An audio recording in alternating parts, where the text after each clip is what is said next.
मेरे प्रिय श्रोताओं, लता का आपको प्यार भरा नमस्कार। कर्नल रंजीत द्वारा लिखित उपन्यास आधी रात के बाद, भाग 1। आगे बढ़ने से पहले आपसे अनुरोध है कि मेरे चैनल को सब्सक्राइब करें, लाइक करें, शेयर करें और बेल आइकन दबाना ना भूलें। धन्यवाद। जमशेदपुर को फौलाद का शहर भी कहा जाता है। इस शहर की संध्या कुछ निराला ही रंग और प्रभाव लिए हुए होती है। कुछ अधूरी सी, अधखिली सी संध्या। संध्या का समय था। स्टेशन रोड पर कोई विशेष चहल पहल नहीं थी। 22 वर्ष की एक नवयुवती अपने वक्ष पर से सरकते हुए साड़ियों के पल्लू को बार बार ठीक करती हुई जा रही थी। उसका बदन छरहरा था, लेकिन वह दुबली नहीं थी। उसके बाल भूरे थे, आंखें बिल्लौरी थी, रंग गेहुआ था मगर खिलता हुआ। होठ बहुत ही पतले थे। दाहिने कान पर गुलाब का फूल लगा रखा था। साड़ी सादा सी थी, लेकिन उसके ऊपर फब रही थी। हाथ में पकड़ा हुआ हैंडबैग पुराना था। वह अपनी धुन में चली जा रही थी। नवयुवती पीछे मुड़कर नहीं देख रही थी। उसे इस बात का आभास ही नहीं था कि 19 वर्ष का एक लड़का उसका पीछा कर रहा था।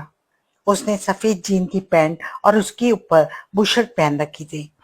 लड़की स्टेशन रोड पर एक साधारण से होटल जल तरंग के सामने जाकर रुक गई। सड़क किनारे की पटरी पर वह 2 मिनट तक खड़ी रही। उसका पीछा करने वाला लड़का तेजी से लपककर एक पनवाड़ी की दुकान पर पहुंचा और वहां बड़े ग्राहकों की ओट में हो गया। लड़की ने इधर उधर देखकर होटल की ओर कदम बढ़ाए। दरवाजे पर खड़ा वेरा उसे देखकर मुस्कुराया। उसने दबी जबान में उससे कुछ कहा। सुनकर लड़की मुस्कुराई और सीढ़ियों की ओर चल पड़ी। पनवाड़ी की दुकान पर खड़ा लड़का आधे घंटे तक रुका रहा। वह पान चबाते और सिगरेट पीते हुए होटल जल तरंग की ओर देखता रहा। उस होटल से अधेड़ आयु का एक व्यक्ति निकला। उसने हल्के सब्ज रंग का सूट पहन रखा था। रंग उसका गोरा चिट्टा था, माथा चौड़ा था। उसे देखकर पनवाड़ी की दुकान के आगे खड़ा लड़का चौंक पड़ा। अधेड़ आयु का व्यक्ति जब थोड़ी दूर निकल गया तो लड़का अपनी सुलगती सिगरेट का टुकड़ा नाली में फेंककर होटल जल तरंग की ओर बढ़ा। होटल के दरवाजे में वही बैरा खड़ा था जिसने 22 वर्ष की नवयौवना से दबी जवान में कुछ कहा था। लड़के ने बैरे के हाथ में 2 रुपया थमाकर कुछ पूछा। बैरे ने उसके सवाल का जवाब दे दिया। लड़का सीढ़ियों की ओर बढ़ा। जब वह सीढ़ियों से उतरकर वापस आया तो उसकी आंखों में आंसू डबडबाए थे। वह बड़ी कठिनाई से आंसू पीने की कोशिश कर रहा था। उसकी टांगें कप कपा रही थी। अपने को नियंत्रित करने के प्रयास में वह बड़ी तेजी से होटल में से बाहर निकला। उसने एक रिक्शा वाले को रुकने का इशारा किया और उसे राजेंद्र नगर चलने को कहा। राजेंद्र नगर पहुंचकर लड़का रिक्शा से उतरा। उसने किराया चुकाया और एक छोटे से घटिया मकान की ओर चल पड़ा। इस समय भी उसकी आंखें सजल थी। उसने मकान के आगे पहुंचकर दरवाजे पर दस्तक दी। दरवाजा एक अधेड़ व्यक्ति ने खोला जिसकी आयु 50 वर्ष के आसपास थी। उस व्यक्ति का चेहरा मुरझाया हुआ था।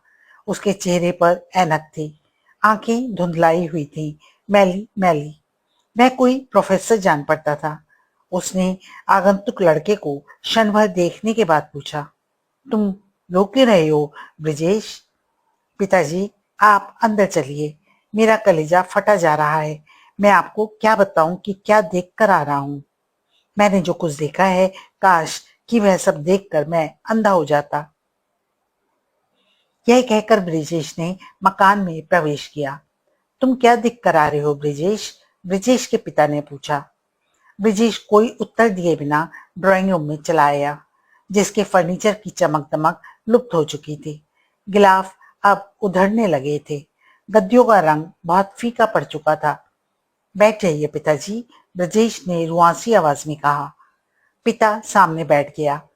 ब्रजेश भीगे कंठ से 5 मिनट तक सांस लिए बिना बोलता चला गया।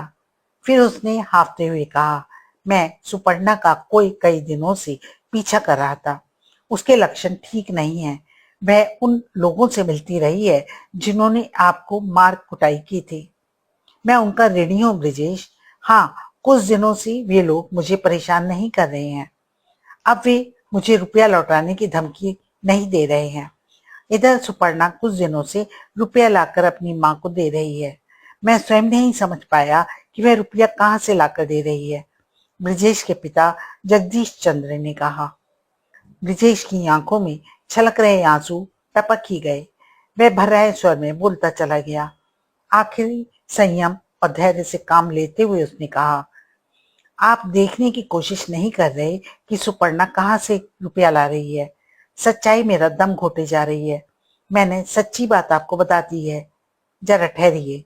यह कहकर ब्रिजेश ने बुशर्ट की जेब से एक कागज निकाला और बोला, पिताजी इसे पढ़िए। यह पत्र सुवर्णा ने हैंडबैग में से निकालकर मुझे दिया था। यह पत्र? यह पत्र? जगदीश चंद ने हकलाते हुए पूछा। यह पत्र तुम्हारे पास कैसे आ गया? यह पत्र आपने उसे दिया होगा। मैं जानना चाहता हूँ कि यह पत्र आपको किसने लिखा। वह कौन है जो आपसे 5,000 रुपए लेकर आपको प्राण दान करना चाहता है? पिताजी, आपने ऐसा कौन सा अपराध किया है? सुपर्णा ने मुझे यह पत्र दिखाकर कहा कि वह आपके वास्ते 5,000 रुपए एकत्र करना चाहती है, चाहे अच्छे और चाहे बुरे तरीके से। मेरी बेटी यह कहती है? जगदीश चंद ने दांत कटकटाते हुए पूछा। फिर क्रोधपूर्ण नेत्रों से घूरते हुए ब्रिजेश से बोले, तुम गलत कह रहे हो, झूठ बोल रहे हो, बकवास कर रहे हो कि सुपर्णा दुराचार के गहरे गर्त में गिर चुकी है, वह भी मेरे वास्ते। मुझे अगर अपनी जान बचानी है तो 5,000 रुपए मैं दूंगा, चाहे मैं चोरी करूं या डाका डालूं। मगर सुपर्णा। वाक्य अधूरा रह गया और क्रोधावेश में उनकी मुट्ठियां भिज गईं, भवें तन गईं, होठों पर झाग उतर आया। ऐसा दिखाई देने लगा जैसे वह पागल हो गए हों। उन्होंने उसी आवेश में अपने बेटे की गर्दन पर मुक्का दे मारा और चीखते हुए बोले, कहो कि तुम झूठ बोल रहे हो। ब्रिजेश हक्का बक्का रह गया। वह हकलाते हुए बोला, ना ना ना नहीं पिताजी, मैं झूठ नहीं बोल रहा। सुपर्णा उन लोगों से मिलती रही है जो आपको धमकियां देते रहे हैं। मैं नहीं जानता कि वे लोग कौन हैं, लेकिन मुझे इतना जरूर मालूम है कि सुपर्णा उनके चंगुल में फंस चुकी है। वे लोग शायद अपना 5,000 रुपया पूरा करने के उद्देश्य से उससे घृणित काम करा रहे हैं। चुप रहो। जगदीश चंद की मुट्ठियां अभी तक भिजी हुई थी। उन्होंने अब के ब्रिजेश की कनपट्टी पर मुक्का मारा। इस चोट से ब्रिजेश कुर्सी पर से गिर पड़ा। उसकी आंखों के आगे तारे नाचने लगे। जगदीश चंद अब भी क्रोध के मारे जमीन पर पांव पटक रहे थे। उन्होंने ब्रिजेश को उसकी बुशर्ट का कॉलर पकड़कर उठाया और उसकी गाल पर थप्पड़ मारते बोले, कहो कि तुम झूठ बोल रहे हो। इतने में सुपर्णा कमरे में प्रविष्ट हुई। वह तमाचों की आवाज सुनकर ठिठक गई। फिर आगे बढ़कर उसने पिता का हाथ पकड़ लिया। ब्रिजेश को दूसरी बाह में भरकर वह पिता से अलग करने लगी। ब्रिजेश थप्पड़ों की मार के कारण पूरी तरह होश में नहीं था।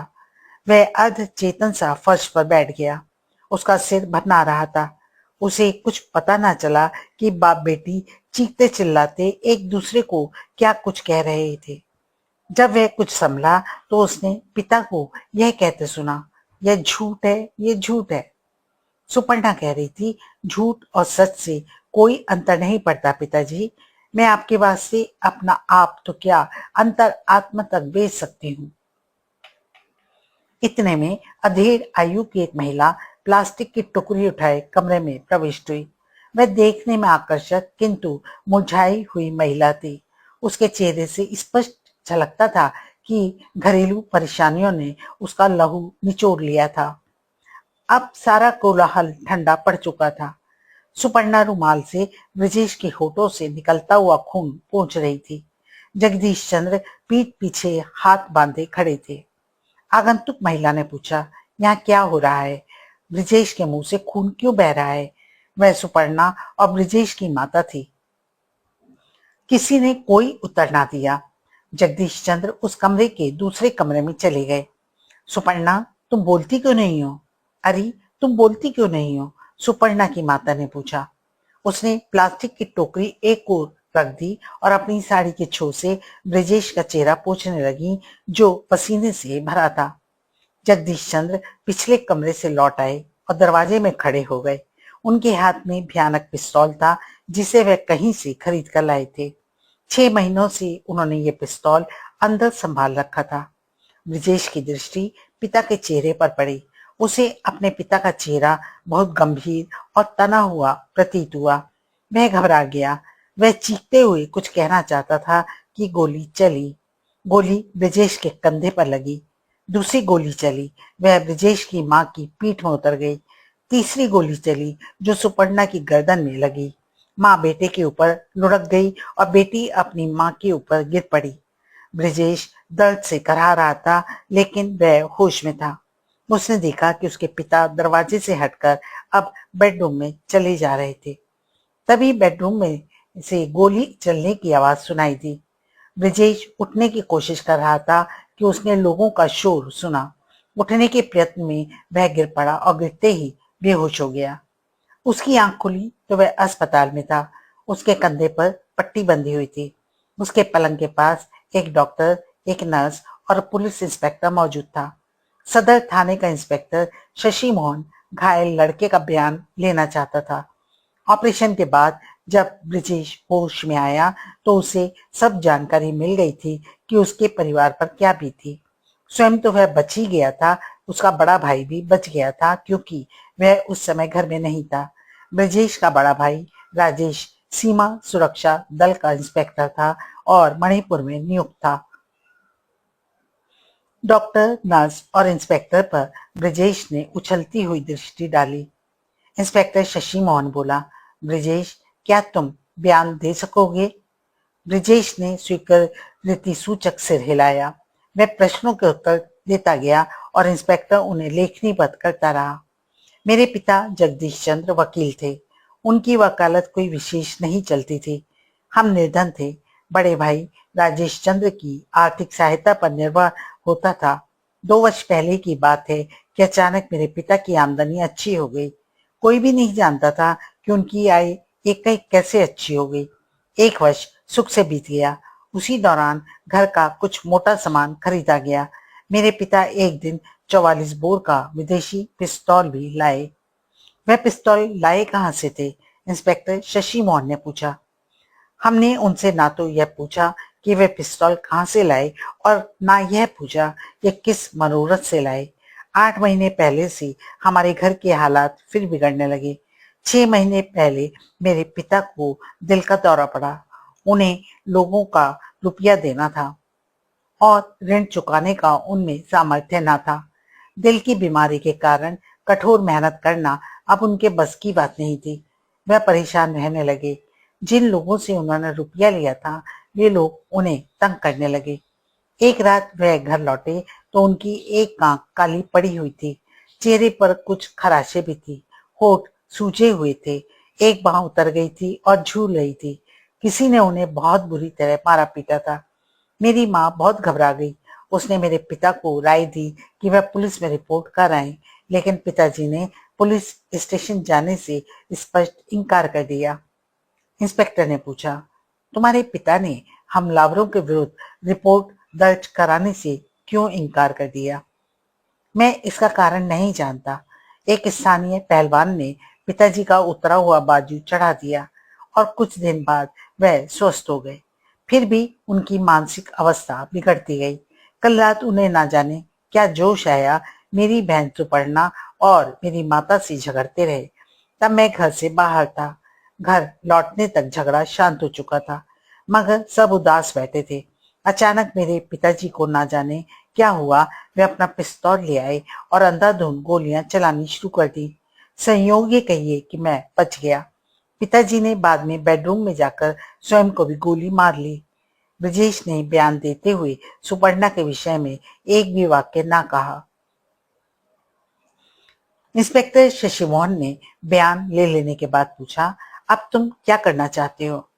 आप मेरे बड़े भाई को टेलीग्राम भिजवा दीजिए, जैसा वह बताएंगे वही किया जाएगा, ब्रजेश ने उत्तर दिया। आपके बड़े भाई को टेलीग्राम कल ही दे दिया गया था, वह 1-2 दिन में यहाँ पहुंच जाएंगे। मैं तुमसे एक प्रश्न और पूछना चाहता हूँ कि वे लोग कौन हैं जिनसे तुम्हारे पिता ने रुपया उधार लिया था? मैं उनकी शक्ल सूरत तो पहचानता हूँ, मगर उनका नाम धाम नहीं जानता। इंस्पेक्टर साहब, डॉक्टर ने हस्तक्षेप करते हुए कहा, अभी मरीज से अधिक बातचीत नहीं करनी चाहिए। इंस्पेक्टर को उसकी बात स्वीकार करनी पड़ी और वह बयान लेकर ही उठ खड़ा हुआ। उक्त घटना के तीसरे दिन जमशेदपुर से एक महिला ने मेजर बलवंत को फोन किया। मेजर को यह बताया गया कि एक बस्ती आदित्यपुर के सफेद और पीले बंगले से जिस महिला ने फोन किया वह रूप यौवन की साकार मूर्ति थी। फैशन में भी वह अद्वितीय थी। मेजर बलवंत उस समय अपने साथियों को एक से एक बड़ा शेर सुनाकर हटे ही थे कि टेलीफोन की घंटी बज उठी। उसने हैंडल पर से रिसीवर उठाकर कहा, हेलो, क्या मेजर बलवंत बोल रहे हैं? जमशेदपुर से फोन कर रही महिला ने पूछा। जी, मैं मेजर बलवंत बोल रहा हूँ। नमस्ते मेजर साहब, मैं जमशेदपुर की बस्ती आदित्यपुर के बंगला नंबर D28 से मिसेज अपर्णा बोल रही हूँ। आपको आश्चर्य तो जरूर होगा कि एक अपरिचित महिला इतनी दूर से आपको फोन कर रही है, मगर आप इतने से ही अनुमान लगा सकते हैं कि मेरे फोन का क्या महत्व है। मेजर साहब, आज से 3 दिन पहले जमशेदपुर में एक घटना घटी थी। आपने समाचार पत्र में पढ़ा ही होगा। हाँ, एक वकील जगदीश चंद ने अपनी पत्नी, पुत्र और पुत्री पर गोली चलाकर आत्महत्या कर ली। पुत्र बच गया है। आप उसी के विषय में बात कर रही हैं? मेजर ने पूछा। जी हाँ, कहा तो यह भी जा रहा था कि वकील ने लोगों का उधार चुकाना था और परेशानी में उसने परिवार समेत स्वयं को गोलियों से भून डाला, मगर यथार्थ इसके विपरीत है। कोई भी आदमी ऋणी होने के कारण परिवार को और स्वयं को समाप्त नहीं करता। ऋण के कारण इतना भयानक और दुखदायी अंत नहीं हुआ करता, मिसेस अपर्णा ने कहा। मैं आपसे सहमत हूँ, मेजर बोला। आपके विचार में इस दुखांत का क्या कोई दूसरा कारण है? जी हाँ। वह कारण क्या है? मेजर ने पूछा। मैं आपको फोन पर कुछ नहीं बता सकती। मेरी कठिनाई यह है कि आपके पास अभी बंबई भी नहीं आ सकती। इधर पुलिस में भी जाना मेरे वास्ते संभव नहीं। आप ये समझ लीजिए कि मैं अपने बंगले में नजरबंद हूँ। मैं आपको अपने पास बुलवाना चाहती हूँ। परसों मैंने 5,000 रुपए का ड्राफ्ट बनाकर आपके नाम भेज दिया था। मैं तो घर से बाहर निकल नहीं सकती थी, इस कारण अपनी एक सहेली के सहयोग से ड्राफ्ट बनवाया था। आज दोपहर की डाक से वह ड्राफ्ट आपको मिल जाने की आशंका है। कोई पत्र लिखकर मैं आपको इस कारण नहीं भेज पाई कि उसकी रास्ते में ही उड़ा लिए जाने की आशंका थी। आप ड्राफ्ट मिलते ही जमशेदपुर पहुंचने का कष्ट उठाइए। आपकी ओर से देरी भयानक सिद्ध हो सकती है।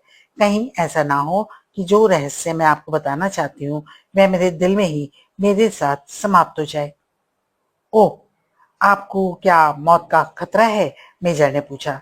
जी हाँ मेजर साहब, जो भेद मैं आपको बताना चाहती हूँ वह केवल मेरा ही नहीं है, आपका भी है, हम सबका है।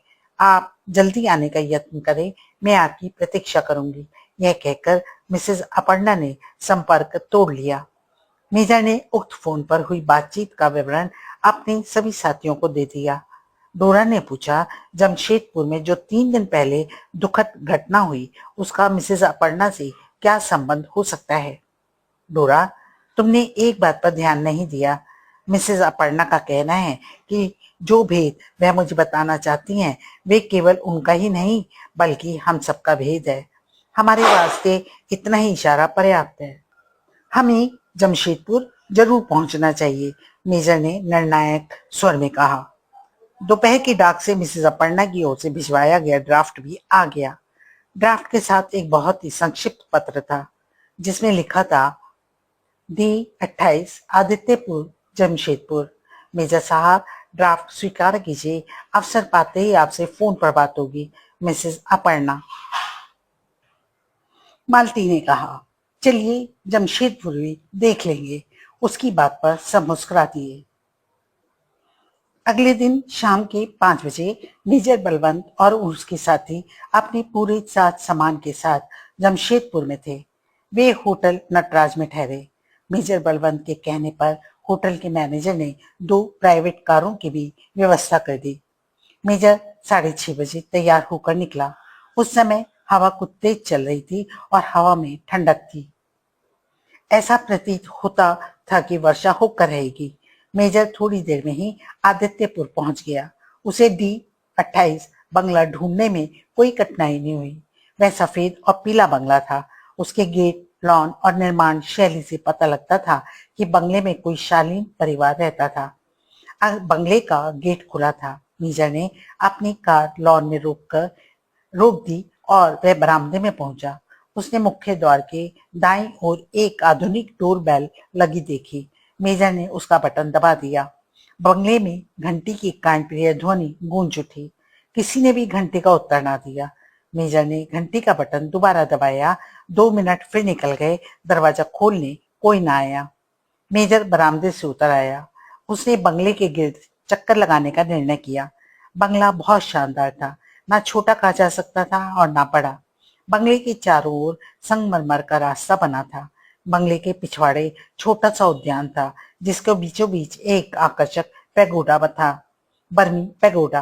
पीछे की ओर बंगले के 2 कमरों की 4 खिड़कियां थी। 3 खिड़कियां बंद थी। बाएं ओर की एक खिड़की खुली थी। मेजर ने खुली खिड़की में से अंदर झांक कर देखा। कमरा बहुमूल्य फर्नीचर से सुसज्जित था। उसमें कोई व्यक्ति दिखाई ना दिया।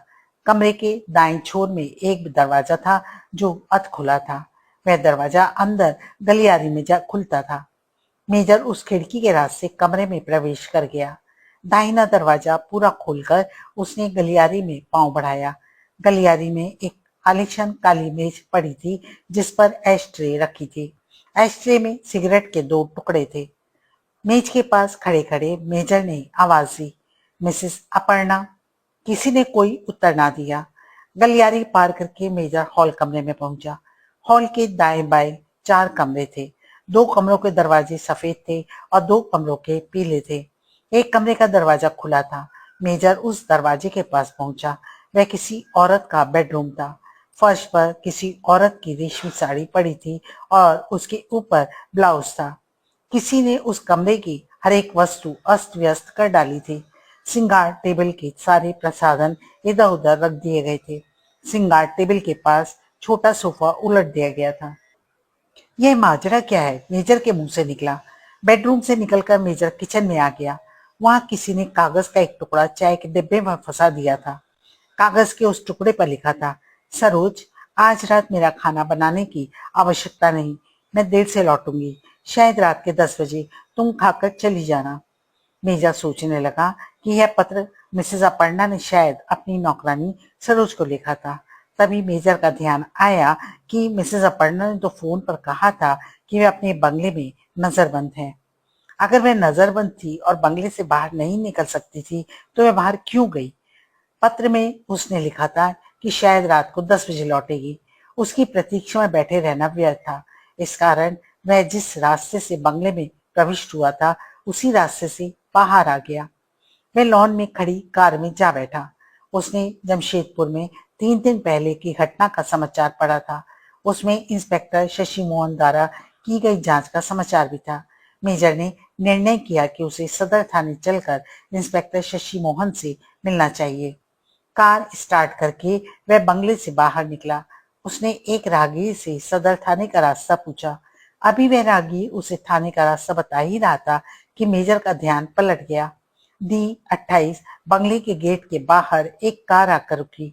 उसमें से एक युवती निकली। छरहरा बदन, गोरा रंग, मोटी मोटी आंखें, आयु 21 वर्ष के लगभग।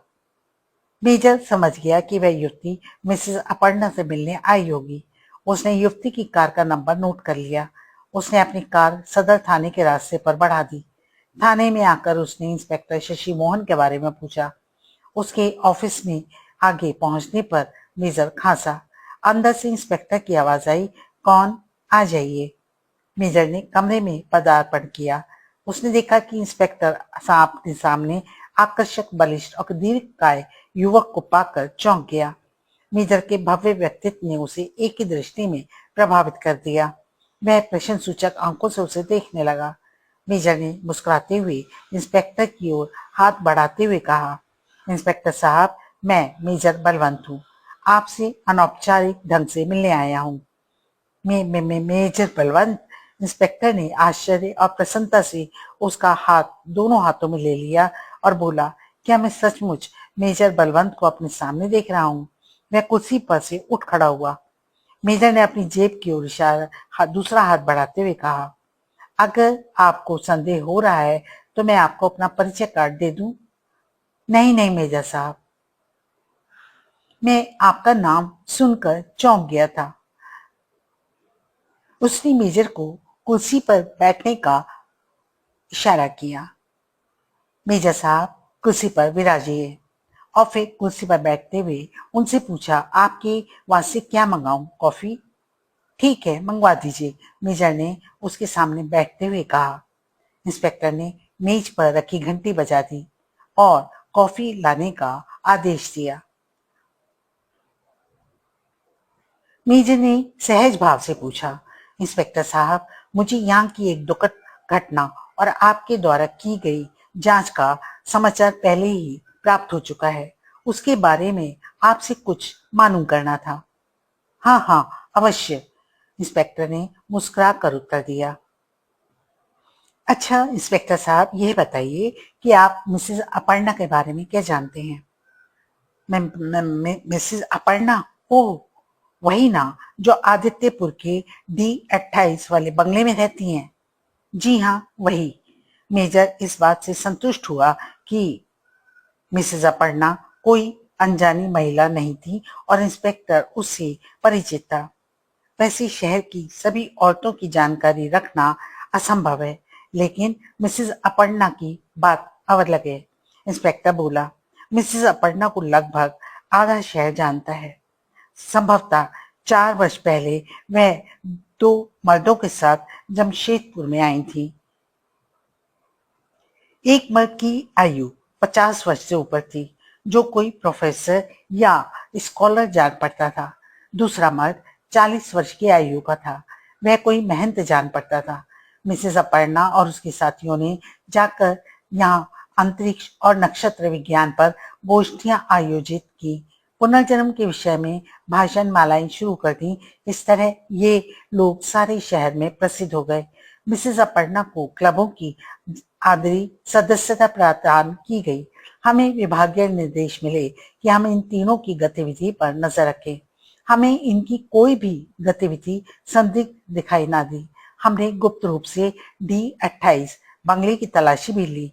वहां से भी कोई आपत्तिजनक वस्तु हाथ न लगी। इसके बावजूद हम यह पता नहीं लगा सके कि वे रहते तो थे बड़े राजसी ठाट बाट से, मगर उनकी आय का स्रोत क्या है? हमने यही सोचा कि अमीर घरानों के लोग हैं, तभी उन्हें ऐसा शाही जीवन मिला है। 3 महीनों से मिसेस अपर्णा के साथी गायब हैं। मिसेस अपर्णा भी एकांतवासिनी होकर रह गई हैं।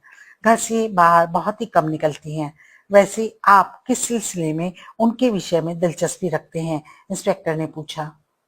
मेजर ने उसके प्रश्न का कोई उत्तर ना दिया और इंस्पेक्टर से बोला, अगर मैं आपको एक कार का नंबर बताऊं तो क्या आप मुझे 10-1 मिनट में यह पता लगवा दे सकते हैं कि वह कार किसकी है? कार का नंबर बताइए। कार का नंबर है JM4488, मेजर ने बताते हुए कहा। वह उस कार का नंबर था जिसमें से कोई खूबसूरत युवती निकलकर मिसेस अपर्णा के बंगले में गई थी। इंस्पेक्टर ने 2 जगह फोन किए, फिर मेजर से बोला, यह कार सूखे मेवों के व्यापारी सेठ अक्षय चंद की है, जिसकी दुकान मैंगो बाजार में है और मकान बागमती रोड पर। मृत वकील जगदीश चंद्र का बड़ा बेटा राजेश चंद्र यहाँ पहुंच चुका है? मेजर ने नया प्रश्न पूछा। जी हाँ, उसे यहाँ आए 2 दिन हो चुके हैं, इंस्पेक्टर ने बताया। जगदीश चंद्र का मकान कहाँ है? राजेंद्र नगर में। मकान का नंबर है F56। इतने में सार्जेंट कॉफी ले आया। कॉफी पीने के दौरान मेजर और इंस्पेक्टर इधर उधर की बातें करते रहे। फिर आभार प्रदर्शन करने के बाद मेजर ने इंस्पेक्टर को मिलते रहने का वचन दिया और कार में बैठकर सदर थाने से बाहर निकल आया। मेजर ने इंस्पेक्टर शशि मोहन से काफी जानकारी एकत्र कर ली थी। वह बागमती रोड की ओर रवाना हुआ, जहां सेठ अक्षय चंद का बंगला था। उस समय रात के 8 बजे थे। सेठ अक्षय चंद का मकान आलीशान था। मकान आयातित सामान से भरा हुआ था। मेजर को सेठ की नौकरानी ड्राइंग रूम में लिवा लाई। उस समय सेठ अमीरों की तरह ढीले ढाले लिबास में अकेला ही बैठा स्कॉच विस्की पी रहा था। उसने उठकर मेजर का स्वागत किया। नौकरानी ने पहले ही से सेठ को सूचित कर दिया था कि कोई मेजर बलवंत आया है और वह वकील जगदीश चंद के परिवार की दुखदायी घटना के बारे में मिलना चाहता है। आइए आइए, सेठ अक्षय चंद बोला। बैठिए, विस्की पीजिए। वैसे मैं वकील जगदीश चंद्र के परिवार की दुखद घटना के बारे में आपकी कोई सहायता नहीं कर सकता। मेजर इस शहर में और संबंध घटना की तह में नया नया प्रवेश कर रहा था। उसे छोटी छोटी जानकारी के सहारे ही आगे बढ़ना था। इस कारण उसने निराश हुए बिना बैठकर बात छेड़ना उचित समझा। उसने दूसरा पैक तैयार करने से रोकते हुए कहा, सेठ जी, मैं विस्की नहीं पीऊंगा। आप मुझे यह बताइए कि शाम 6:30 बजे आपकी कार कौन ले गया था? मेरी बेटी अनुपमा। वह आज ही दोपहर को लखनऊ से यहाँ पहुंची थी। 6 बजे उसने मुझसे कहा कि वह किसी मिसेस अपर्णा से मिलने जा रही है और मेरी कार ले जा रही है। वह मुझे मिसेस अपर्णा का टेलीफोन नंबर दे गई थी। मैंने 2 बार मिसेस अपर्णा के यहाँ फोन किया, मगर उधर किसी ने रिसीवर नहीं उठाया। क्या मिस अनुपमा घर लौट आई हैं? मेजर ने पूछा। हाँ, अभी अभी वापस आई है। कोई 5 मिनट ही हुए हैं। वह अपने बेडरूम में होगी। क्या उसे बुलवाऊं? मिस अनुपमा से मैं एकांत में मिलना चाहता हूँ, मेजर बोला। तो ऐसा कीजिए, गलियारी में से बाएं मुड़ जाइए। चौथा कमरा अनुपमा का है, सेठ ने विस्की का गिलास उठाते हुए कहा। मेजर गलियारी में आकर बाएं हाथ मुड़ गया। उसने चौथे कमरे के आगे पहुंचकर दरवाजे पर दस्तक दी। दरवाजा अनुपमा ने खोला, जो बालों में कंघी कर रही थी। उसने अभी अभी आकर अपना लिबास तब्दील कर दिया था। मेजर उसे तत्काल पहचान गया कि यह वही नवयुवती है जिसे उसने मिसेज अपर्णा के बंगले में प्रविष्ट होते देखा था।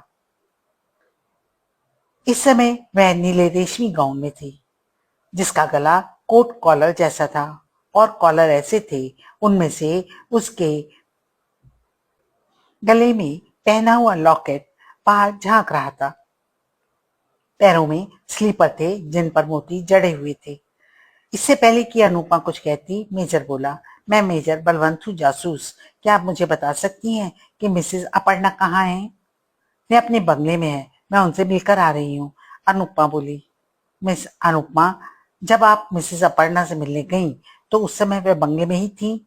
नहीं, मुझे 15 मिनट बरामदे में खड़े खड़े उनकी प्रतीक्षा करनी पड़ी, अनुपमा ने कहा और फिर दरवाजे से हटती हुई बोली, आप अंदर आ जाइए। मेजर ने उसके बेडरूम में पाँव रखा तो सुगंधियों से भर गया। बैठिए, अनुपमा ने कहा और उसके सामने बैठकर बालों में कंघी करने लगी। फिर अपने मोहक अधरों को बल देकर बोली, आप मिसेस अपर्णा का पता मुझसे पूछने के वास्ते यहाँ पहुंचे हैं। इसमें अवश्य कोई भेद है। मेजर मुस्कुरा दिया। उसने कहा, मेजर अपर्णा बंगले में नहीं थी। उनके किचन में एक कागज मिला जिस पर लिखा था कि वह रात को 10 बजे लौटेंगी। मैं मिसेस अपर्णा के बारे में कुछ जानना चाहता हूँ। मैंने आपको वहां कार से उतरते देखा तो आपकी कार का नंबर नोट कर लिया। आपके पिताजी का पता लगाकर मैं यहाँ आप तक आ पहुंचा। ओह, तो यह बात है। आप मिसेस अपर्णा के बारे में क्या जानना चाहते हैं? अनुपमा ने पूछा। पहले आप यह बताइए कि मिसेस अपर्णा अपने बंगले में कब वापस आई? मेजर ने पूछा। 7:45 बजे, और मैं वहां से 7:45 बजे चली थी। आप 1 घंटे तक वहां क्या करती रही? मेजर ने पूछा। बातें, अनुपमा ने बाकी चितवन से देखते हुए उत्तर दिया। 7:45 बजे से 7:45 बजे तक बातें? मेजर ने आश्चर्य से कहा। आपके पास इस बात का क्या जवाब है कि आपके पिता ने आपको इस बीच 2 बार फोन किया और किसी ने रिसीवर तक नहीं उठाया? मिसेज अपर्णा ने रिसीवर क्रेडल पर से उठाकर अलग रख दिया था ताकि हमारी बातों में विघ्न ना पड़े। मिसेज अपर्णा की नौकरानी सरोज कहाँ थी? वह आई थी, लेकिन मिसेज अपर्णा ने उसे लौटा दिया था। मिस अनुपमा, आज दोपहर को आप लखनऊ से आईं और तुरंत बाद आप मिसेज अपर्णा से मिलने क्यों चली गईं? आपको उनसे मिलने की ऐसी क्या जल्दी थी? मेजर ने पूछा।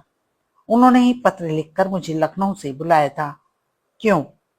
मिसेज अपर्णा किसी संकट में थी और मुझे आना पड़ा। क्या आप मुझे वह पत्र दिखा सकती हैं जो मिसेज अपर्णा ने आपको लिखा? नहीं, क्योंकि वह पत्र मैंने फाड़ दिया था। उसे रखकर क्या करती? अनुपमा ने कहा। इसी समय अनुपमा के कमरे के बाहर भारी कदमों की आहट हुई।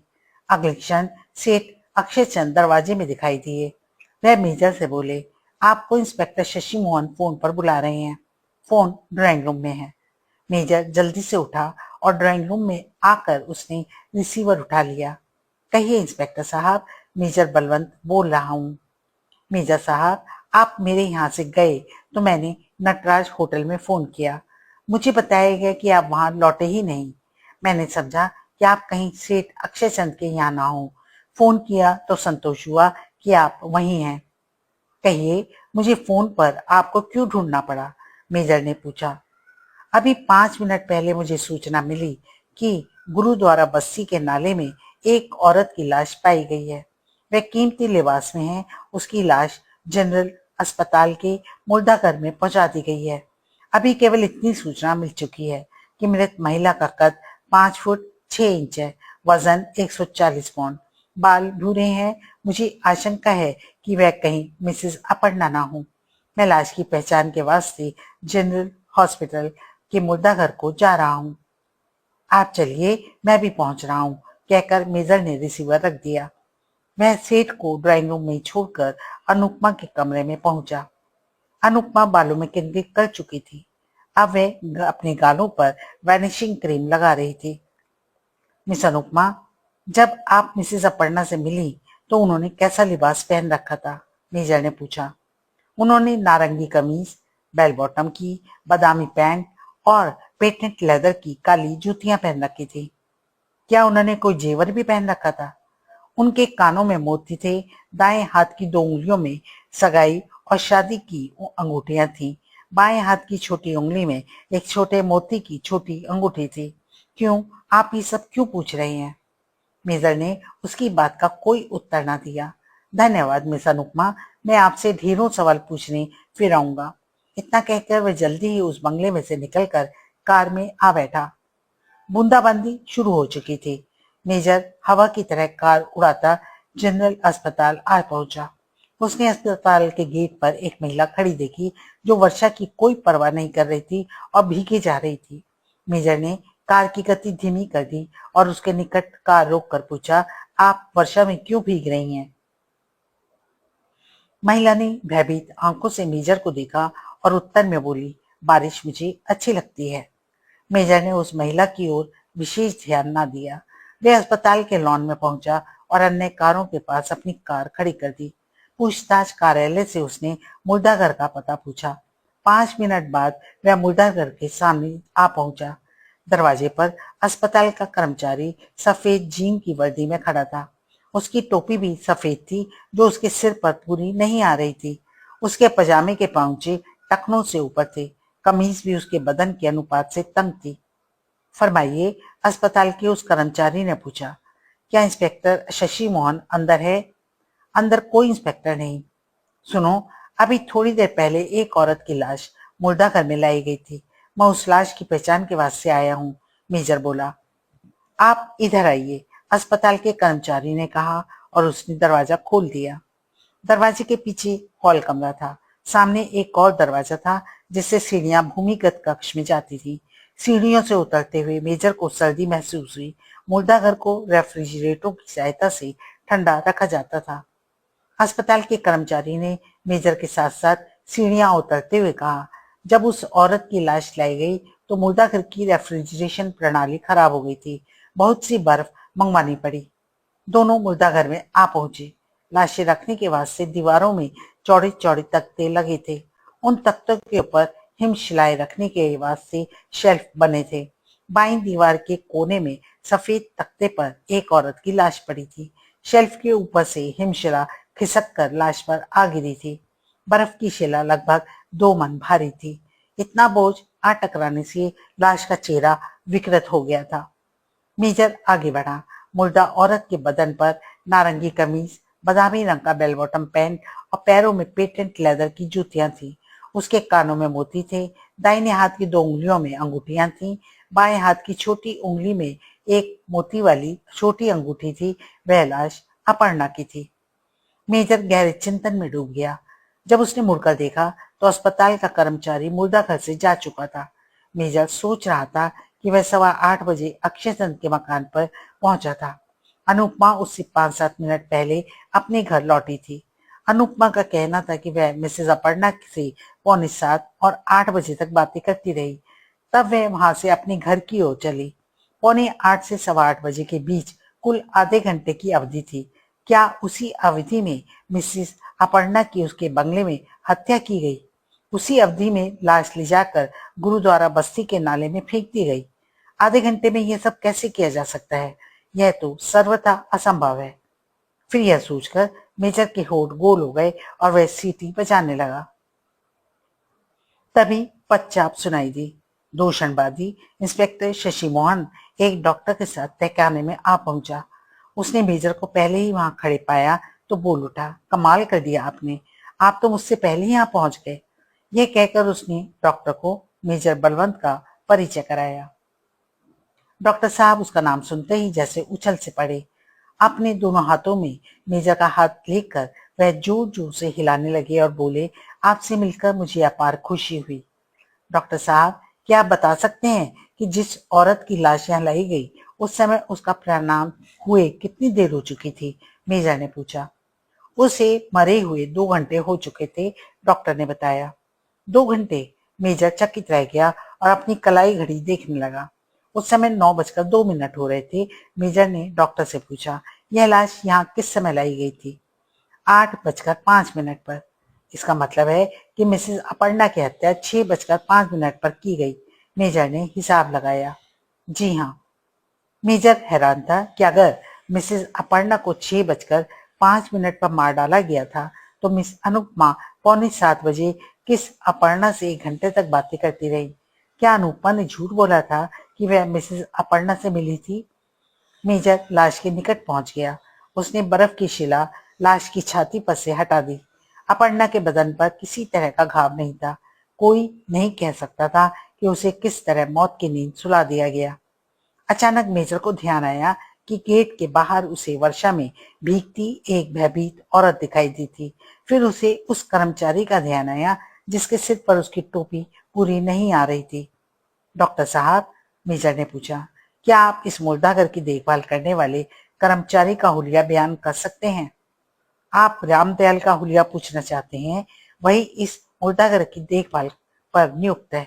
उसका कद छोटा है, सिर भी छोटा है, रंग सांवला है, हाथ पांव भी छोटे हैं। दूर से तो वह 14-15 साल का लड़का दिखाई देता है। यह सुनकर मेजर के होठ गोल हो गए। अस्पताल का जो कर्मचारी उसे मुर्दाघर में लाया था उसका कद मंझूला था, रंग गेहुआ था, बदन से स्वस्थ दिखाई देता था। मेजर अब मुर्दाघर की दीवारों में लगे सफेद तख्तों की ओर दृष्टि दौड़ाने लगा। एक तख्ते पर अपर्णा की लाश थी, शेष वहां 7 तख्ते थे। 6 सफेद तख्ते खाली पड़े थे। एक तख्ता और था जिस पर कुछ डिब्बे पड़े थे। विभिन्न रंगों के उन डिब्बों पर तिरपाल पड़ी हुई थी। मेजर उसी तख्ते की ओर बढ़ा। उसने डिब्बों पर से सावधानी के साथ तिरपाल सरकाई और नीचे फर्श पर फेंक दी। मेजर स्तब्ध रह गया। तख्ते पर पड़े डिब्बों के बीच रामदयाल पड़ा था। मेजर ने मुड़कर डॉक्टर को देखा और बोला, आपका रामदयाल तो इस तख्ते पर पड़ा है। इंस्पेक्टर शशि मोहन और डॉक्टर उस तख्ते की ओर लपक कर आए। वे भी अपलक देखते रह गए। रामदयाल नंगा पड़ा था। रामदयाल के सीने में तो गोलियों के 3 छेद हैं। डॉक्टर आश्चर्य से बोला, जरूर किसी ने साइलेंसर चढ़े रिवॉल्वर का प्रयोग किया होगा। वरना 3-3 गोलियां चलने पर तो सारा अस्पताल यहाँ जमा हो जाता। डॉक्टर ने विस्फारित नेत्रों से मेजर को देखते हुए पूछा, आपको कैसे शक हुआ कि रामदयाल इस सख्ते पर पड़ा है? मेजर मुस्कुराकर बोला, डॉक्टर साहब, मैं जब अस्पताल में आया तो गेट पर मैंने एक औरत देखी जो वर्षा में भीग रही थी। मेरे विचार में वह औरत गेट पर खड़ी पहरा दे रही थी या किसी की रखवाली कर रही थी। वह भयभीत थी। वह भयभीत इस कारण थी कि उसके जो 2 साथी अस्पताल के मुर्दाघर में अवैध काम कर रहे थे कहीं फंस न जाएं। उस औरत के 2 साथी इस मुर्दाघर में अवैध काम कर रहे थे। डॉक्टर स्तब्ध रह गया। जी हाँ, मुर्दाघर की देखभाल करने वाला कर्मचारी जिसे मैंने दरवाजे के बाहर देखा था, मंझोले कद और गठीले बदन का था। उसका रंग गेहुआ था। उसके सिर पर टोपी पूरी नहीं आ रही थी। उसका पजामा भी छोटा था, अर्थात टखनों से ऊपर तक का था। उसकी कमीज भी बदन के अनुपात में छोटी और तंग थी। निश्चित बात है कि वह रामदयाल नहीं था। रामदयाल की हत्या करने के बाद उसका लिबास उसने अवश्य पहन रखा था। वह मेरे आने पर दरवाजे के बाहर जा खड़ा हुआ था। उसका साथी इस मुर्दा घर में मृत औरत का चेहरा विकृत कर रहा था। ओह, तो मिसेस अपर्णा का चेहरा विकृत करने 2 आदमी और एक औरत यहाँ आए। इंस्पेक्टर भी हैरान हो उठा। जी हाँ, प्रश्न पैदा होता है कि मिसेस अपर्णा की हत्या करने के तुरंत बाद उन्होंने लाश का चेहरा विकृत क्यों कर दिया? इंस्पेक्टर शशि मोहन ने शंका उठाई। यहाँ आकर उसका चेहरा बिगाड़ने की उन्हें क्या जरूरत अनुभव हुई? मैं समझता हूँ कि उन्होंने मिसेस अपर्णा का चेहरा विकृत तो किया था, लेकिन पूरी तरह नहीं। बाद में उन्हें अपनी भूल का आभास हुआ था या किसी ने यह आभास कराया था। तब वे यहाँ मिसेस अपर्णा का चेहरा विकृत करने चले आए। मेजर साहब, हमने सुना था कि आप जासूसी के क्षेत्र में चमत्कार दिखाया करते हैं। आज हमने स्वयं अपनी आंखों से देख लिया। इंस्पेक्टर शशि मोहन ने कहा। मेजर ने उनकी बात अनसुनी करते हुए कहा, अब हमें यहाँ से चलना चाहिए। रात बहुत हो चुकी है। इतना कहकर मेजर उनके साथ मुर्दाघर से बाहर आया। उन दोनों को नमस्ते कहकर वे अपनी कार में आ बैठा। गेट के पास कार रोककर मेजर ने इधर उधर दृष्टि दौड़ाई। मेजर ना वहां भयभीत महिला थी और ना कहीं नकली चौकीदार नजर आया।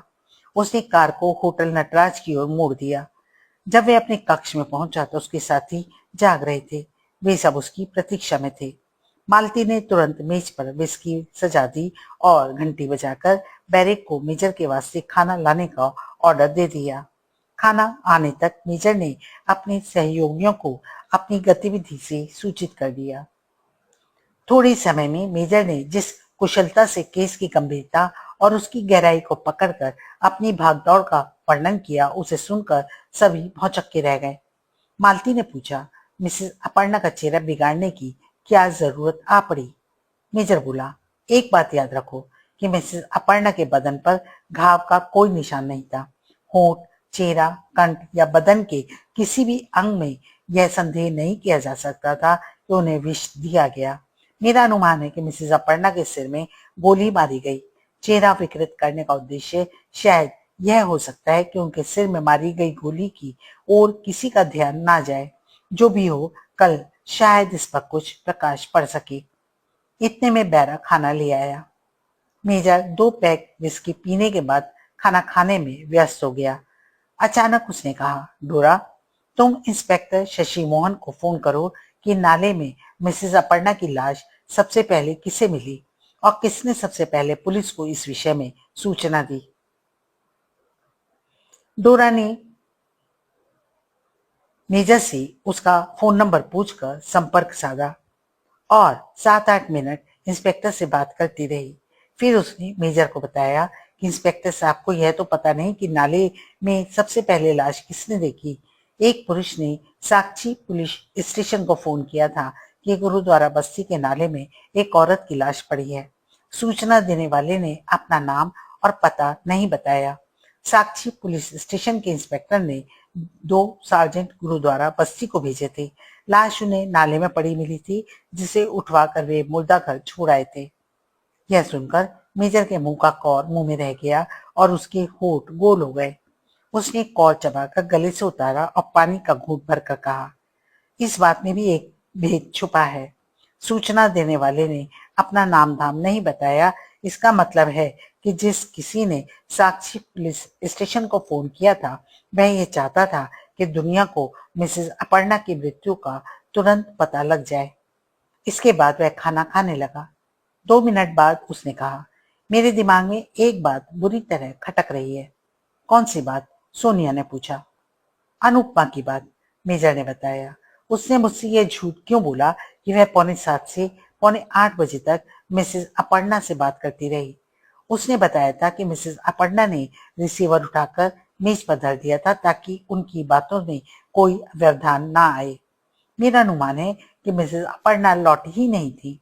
अनुपमा से उसकी भेंट नहीं हुई तो उनकी आपस में बात ही क्या होती। इसका अर्थ है कि दो ही संभावनाएं हैं कि जिसे हमें ध्यान में रखना है। कौन कौन सी? डोरा ने उत्सुकता से पूछा। एक तो यह है कि मिसेस अपर्णा की हत्या के बारे में अनुपमा पहले से जानती थी। वह अपर्णा के बंगले में कोई विशेष वस्तु हथियाने गई जिसे हमलावर अपर्णा के बेडरूम में से किसी भी ढंग से पा नहीं सके थे। अनुपमा एक खास उद्देश्य से लखनऊ से आज यहाँ पहुंची, मेजर ने बताया। दूसरी क्या संभावना है? मालती ने पूछा। दूसरी बात यह भी हो सकती है कि मिसेस अपर्णा लौट आई और अनुपमा से भी मिली। मेरा मतलब है कि अपर्णा ने अपने संकट का उल्लेख एक पत्र में करके अनुपमा को बुलवाया। वे दोनों जब बातें कर रही थीं तो उन पर हमला हुआ। मिसेस अपर्णा को ठिकाने लगा दिया गया और अनुपमा को धमकी दी गई कि अगर उसने किसी हत्यारे का भेद बताया तो उसे भी मौत के घाट उतार दिया जाएगा। उन्होंने ही शायद अनुपमा को यह पाठ पढ़ाया कि अगर कोई उससे पूछताछ करे तो वह यही उत्तर दे कि 7:45 से 7:45 के बीच वह मिसेस अपर्णा के साथ बातें करती रही। सुधीर बोला, यह दूसरी बात अधिक जमती है। मैं ये सोच रही हूँ कि मिसेस अपर्णा की हत्या करके किसी ने इतनी जल्दबाजी से काम क्यों लिया कि हत्या का पता दुनिया को तुरंत लग जाए। मालती ने प्रश्न खड़ा कर दिया। यह भी वैसे सीधी सी बात है, मीजा ने कहा।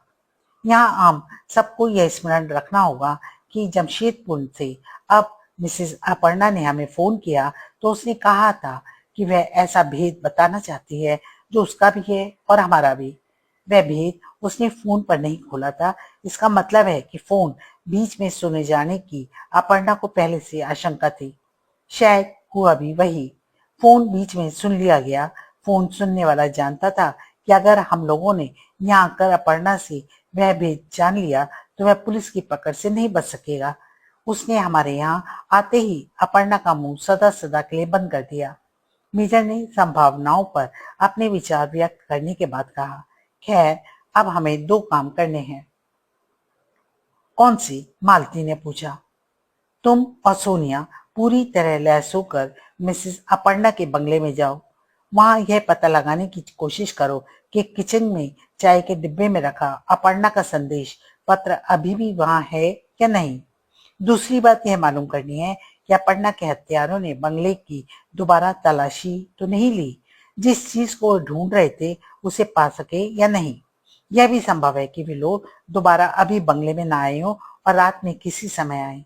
तुम दोनों को रात भर उसी बंगले में रहकर उनकी प्रतीक्षा करनी होगी। क्रोकोडाइल को साथ ले जाओ, यह तुम्हारी काफी सहायता करेगा। हाँ, तीसरी बात का भी तुम्हें ध्यान रखना होगा।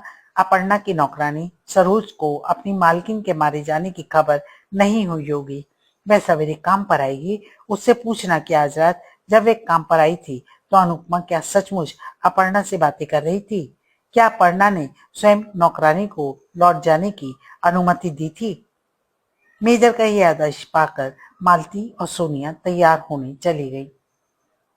मेजर ने फिर डोरा से कहा, डोरा तुम सुधीर के साथ सुबह सवेरे बागमती रोड पर सेठ अक्षय चंद के बंगले की निगरानी के वास्ते चली जाना। अगर अनुपमा मुंह अंधेरे कहीं जाए तो उसका पीछा करना। सोनिया और मालती तैयार होकर चली गईं। जमशेदपुर रोड से 3 मील की दूरी पर उस समय जंगल में एक विचित्र घटना घटी। जिस समय मालती और सोनिया बागमती रोड की ओर जा रही थी, जंगल में पास पास 2 पेड़ थे।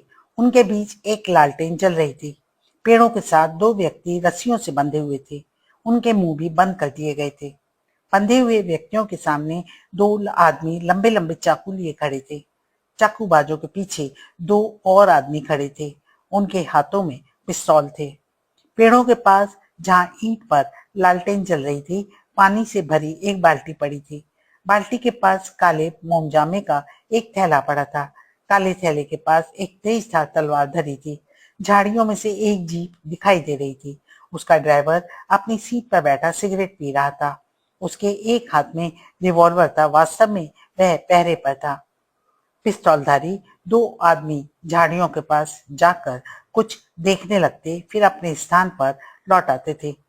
चाकूधारी एक व्यक्ति ने रस्सी से बंधे एक आदमी से कहा, बोलो, क्या तुम नए सिरे से वफादारी की प्रतिज्ञा लेने को तैयार हो? यही प्रश्न दूसरे चाकूधारी ने दूसरे रस्सी बंधे आदमी से किया। बंधे हुए व्यक्तियों ने अस्वीकृति में सिर हिला दिया। मुंह बंधे होने के कारण वे बोलने में असमर्थ थे। एक चाकूधारी ने अपने सामने बंधे आदमी से कहा, मैं तीसरी बार अपना वाक्य दोहरा रहा हूं, बोलो, तुम नए सिरे से प्रतिज्ञा लेने को तैयार हो? यही प्रश्न दूसरे चाकूबाज ने अपने सामने बंधे व्यक्ति से पूछा। उत्तर में इस बार भी रस्सी बंधे आदमियों ने अस्वीकृति में सिर हिलाए। एक चाकूबाज ने तुरंत अपने सामने वाले कैदी के पेट में चाकू घोंप दिया। दूसरे चाकूबाज ने भी अपने साथी का अनुकरण किया। रस्सी बंधे व्यक्तियों पर चाकू के 4-4 वार किए गए। एक कैदी तुरंत निश्चल हो गया, दूसरा कुछ समय तड़पता रहा और दोनों चाकूबाज उनके सामने से हट गए। अब एक हृष्ट पुष्ट पिस्तौलधारी की बारी आई। उसने अपना पिस्तौल घास पर रख दिया। लालटेन के पास जाकर उसने तलवार उठा ली। वह पेड़ से बंधे उस व्यक्ति के पास पहुंचा जो बिल्कुल ठंडा पड़ चुका था। उसके सिर को बालों से पकड़कर गर्दन को चकड़ा दी गई। फिर दाहिने हाथ से उसकी गर्दन पर तलवार का भरपूर वार कर दिया। मृत व्यक्ति का सिर उसके धड़ से अलग हो गया। तलवार पेड़ के सहारे टिका दी गई। हृष्ट पुष्ट हत्यारे ने कटा हुआ सिर दोनों हाथों में थामकर आगे को बाहें फैला दी। फिर बहते रक्त से बचते हुए उसने वह मुंड पानी की बाल्टी में डाल दिया। लौटकर हत्यारे ने पेड़ के सहारे टिकी तलवार फिर से उठा ली। दूसरे कैदी का भी सिर काट दिया और पानी की बाल्टी में डाल दिया। बाल्टी में ही उन कटे हुए सिरों को धोया गया। फिर बाल्टी में से निकालकर दोनों नरमुंड घास पर रख दिए गए। एक चाकूधारी ने मोमजामे का काला थैला खोला, उसमें से सिंदूर और कपूर निकाला। नरमुंडों के सिरों पर सिंदूर का बड़ा सा टीका लगाया गया। कपूर जलाकर उन्होंने तलवार पर धरा। तलवार नरमुंडों पर लहराते हुए कुछ मंत्र पढ़े गए। फिर दोनों नरमुंड काले थैले में डालकर थैले का मुंह बंद कर दिया गया। जीप में बैठे हुए व्यक्ति ने सिगरेट का टुकड़ा एक ओर फेंक दिया। जीप का इंजन चालू कर दिया। वह एक खुली जीप थी। उधर लालटेन बुझा दी गई। चारों हत्यारों ने काला थैला और शेष सामान जीप में लादा। फिर स्वयं भी जीप में सवार हो गए। जीप मुख्य सड़क पर आ गई। वह तीसरे मील पत्थर के पास पहुंच रही थी। मील पत्थर के पीछे एक छाया सी लहराई। मील पत्थर से जीप अब केवल 15-20 गज दूर थी। ठीक इसी क्षण एक के बाद एक 10-12 गोलियां चली। जीप तेज गति से दौड़ रही थी, इस कारण थोड़ी दूर आगे जाकर डोलने लगी और सड़क किनारे आकर उलट गई। मील पत्थर के पीछे से एक आकृति निकली और सड़क उतरकर अंधकार में विलीन हो गई। जीप कुछ इस तरह उलट गई थी कि उस पर सवार चारों व्यक्ति बाहर जा पड़े थे। ड्राइवर जीप के नीचे दबा पड़ा था। जीप का इंजन थोड़ी देर गुर्राकर चुप हो चुका था। जीप से बाहर गिरे हुए पड़े आदमी खून से लथपथ हो रहे थे। जीप के नीचे से रक्त धारा बह रही थी। रात अंधेरी थी। सड़क पर से गुजरने वालों की दृष्टि उस जीप पर नहीं पड़ रही थी। उधर सोनिया और मालती ने अपर्णा के बंगले की तलाशी का काम पूरा कर लिया था। सबसे पहले वे किचन में गई। मेजर के आदेश के अनुसार उन्हें वहां से अपर्णा की नौकरानी के नाम लिखा संदेश पत्र उठाना था। चाय के डिब्बे में फंसा कागज का टुकड़ा अब वहां नहीं था। उसके बाद सोनिया और मालती ने बंगले के सारे कमरों की एक एक वस्तु देखी। उन्हें 2 कमरों का सामान अस्त व्यस्त मिला। उन्हें यह पता न लग सका कि तलाशी लेने वाले वहां किस वस्तु को ढूंढते रहे थे। आधी रात बीत चुकी थी। वे दोनों थक चुकी थी। ड्राइंग रूम में आकर वे सोफे पर बैठ गईं। क्रोकोडाइल बंगले के बाहर घूम रहा था। अभी तक वह मौका नहीं था, जिसका मतलब था कि बंगले के आसपास कोई संदिग्ध व्यक्ति नहीं आया था। मालती ने सोनिया से कहा, सोनिया, आशा है कि रात कुशलता से बीत जाएगी। सोनिया चुप रही।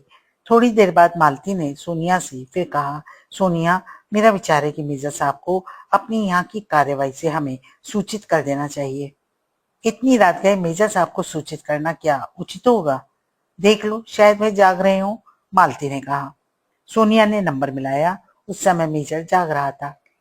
फोन की घंटी सुनकर मेजर क्रैडल पर से रिसीवर उठा कर बोला, हेलो मेजर साहब, मैं सोनिया बोल रही हूँ।